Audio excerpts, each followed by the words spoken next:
Okay, so in this video we're going to be looking at a couple of basic techniques for counting, and I know that sounds kind of silly to say that.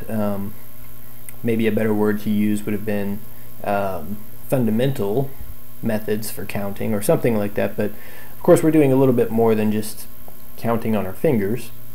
These problems are a little bit more advanced, so maybe what we're really doing is some more fundamental advanced techniques or something like that. But anyway, so we'll go through some examples and use a couple of fundamental ideas.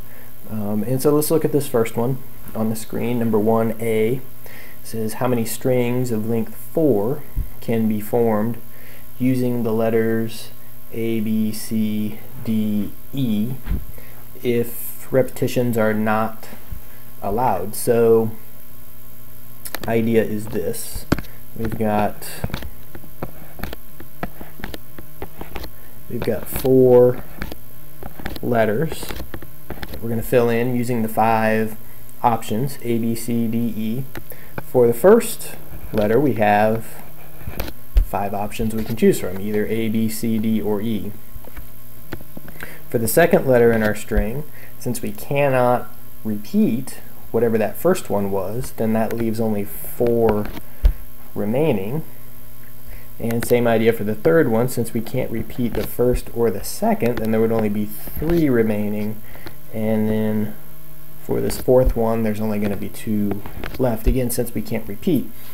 If repetitions were allowed, we would have had 5, 5, 5, and 5. Okay, and then the question is, so what are we going to do with the 5, 4, 3, and the 2? We're going to multiply, we're going to add. Right, and the general rule of thumb that I use is if you can use the word for each, then you're going to multiply.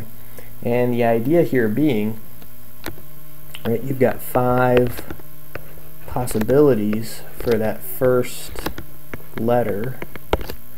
5 possibilities for that first letter, and then so if A was your first letter, then there's 4 possible letters for the second, right? And same thing if your first letter was B, your second letter could be A, C, D, or E. Right, so for each of these first 5, there's 4 possibilities for the second letter, and then for each of these 4 possibilities on that second letter, there's 3 possibilities for the third letter. Right, so of course it would take a while to list all of these out, but since we can use that phrase for each, we're going to multiply, and if we multiply those together, we get 120. Okay, so part B, we're using the same question, we're just altering it a little bit. How many strings? So the idea is the same in part B. We've got strings of length 4 using the letters A, B, C, D, and E, but it's specified that in our string of 4, this first letter has to be B. That means there's only 1 option for that first letter, and then since B has been used and we can't repeat, there would be 4 for the second, 3 for the third, 2 for the fourth, and we could multiply these 4 times 3 times 2, which gives us only 24. Right, so maybe you see why we say these are basic examples, nothing overly complicated. You do have to think a little bit and get a feel for how these types of things work. Let's look at a different type of example. So this one says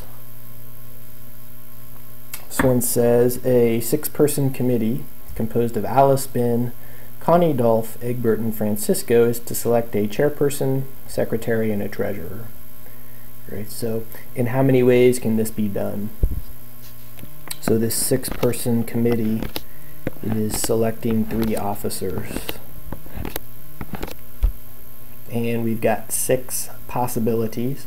And of course you can't repeat if you select, so it's right, not allowing repetitions is implied. You can't select the same person for all 3 positions. They've got to be different, right? So in how many ways can this be done?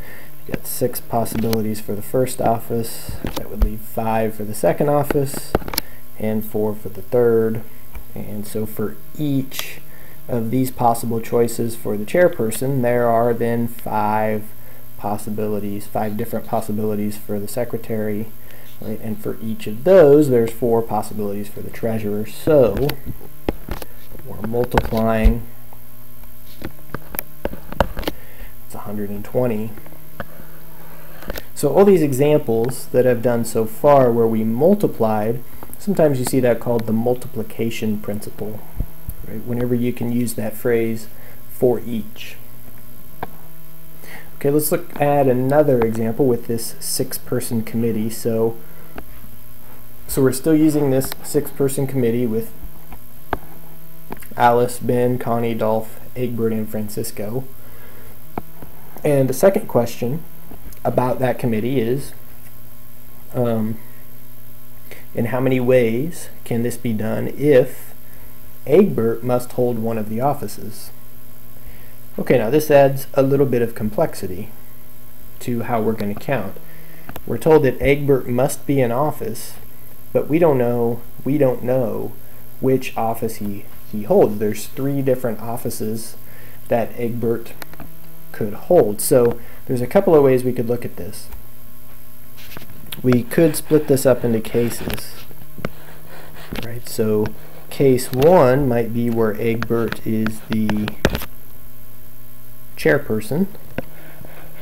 Case 2 might be where Egbert is the secretary, and then case 3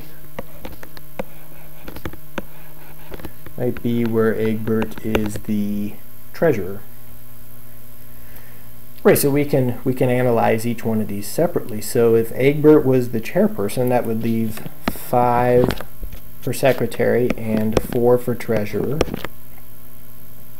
Or alternatively, over here in the second case, if Egbert was the secretary, there would be 5 possibilities for chairperson and 4 for the treasurer.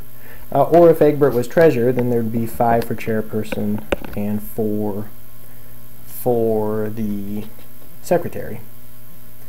Right, so really where I put the E here, that means there's 1 possibility, so we would multiply these.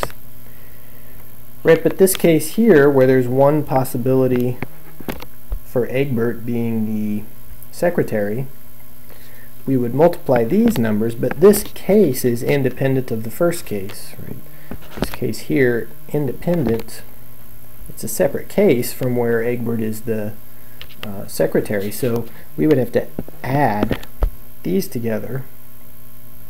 Same thing over here for this third separate independent case. There's 1 possibility here. We'd multiply these numbers, but we'd have to add those possibilities, and so this is an example of what's called the addition principle. Right, we have separate cases that you have to look at. So 5 times 4 here, plus 20 plus 20 plus 20, which would give us, of course, 60 different possibilities. So you can have all sorts of different scenarios, but if you have to look at separate cases, then a lot of times you end up using what's called the addition principle. Alternatively, some people might look at it this way. You could just use the multiplication principle and say, well, there's 3 different ways to assign Egbert, right? There's 3 different ways to assign Egbert, and for each of those 3 ways to assign Egbert, then there's 5 possibilities for the second office, which leaves 4 possibilities for the third office, which gives you the same answer.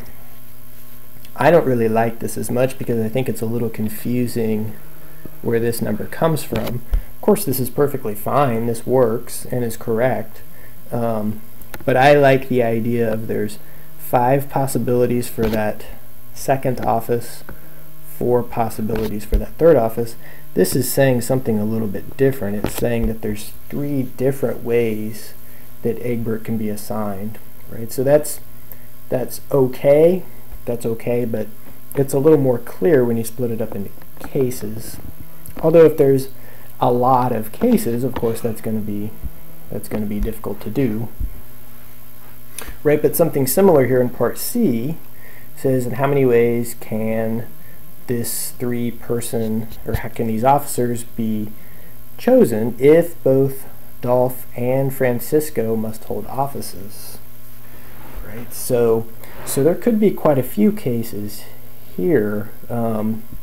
We could have Dolph and Francisco be the first 2 officers, right, which would mean there's only 4 left. There's only 4 left. And so I'm going to go ahead and split this up into cases. I just like kind of doing that a little bit better. Of course, Dolph and Francisco could be interchanged. There'd still be 4 possibilities for that third office. We could have Dolph and Francisco as chairperson and treasurer, or of course they could be interchanged, or of course we could have Dolph and Francisco as secretary and treasurer, right? And of course they could be interchanged. That leaves 4 possibilities for the chairperson. Right, so of course when I write a D or an F, that implies that that's a 1 and a 1, only 1 possibility. There, so we've got 4 plus 4 plus 4 plus 4, 6 different times. And so that gives us 24. Alternatively, some people would like to say it this way. There's 3 different ways you could assign Dolph, right? And once you've assigned Dolph, then there's only 2 different ways you can assign Francisco.